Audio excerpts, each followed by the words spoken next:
First 3 கரண்டி எண்ணெய் எடுத்துக்கலாம். அப்புறமா கொஞ்சம் பட்டை 2 லவங்கம் 2 போட்டு நல்லா கொதிக்கிற அளவுக்கு இது பண்ணிக்கலாம். வெங்காயம் கருவேப்பிலை போட்டு நல்லா தாளிச்சுக்கலாம். நான் ஒரு 3 வெங்காயம் எடுத்துக்கினேன். நல்லா வதக்கிக்கலாம்.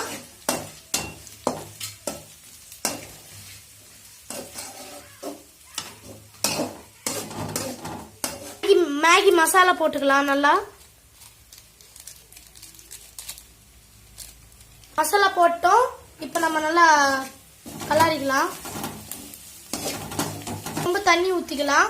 நான் ஒரு 1.5 சொம்பு எடுத்துக்கிறேன் தண்ணி. நல்லா ஊத்தி கலாரிக்கலாம். நல்லா கலாரி விட்டுக்கணும். சரி, இப்ப நம்ம ஒரு 5 மினிட்ஸ் கழிச்சு பார்க்கலாம். மூடி போட்டு மூடிக்கலாம். 5 மினிட்ஸ் ஆயிடுச்சு. இப்ப நம்ம மேகி போட்டுக்கலாம். மேகி ஆட் பண்ணிக்கலாம். நம்மளோட சுவையான மேகி ரெடி. இந்த வீடியோ பிடிச்சிருந்தா லைக் பண்ணுங்க.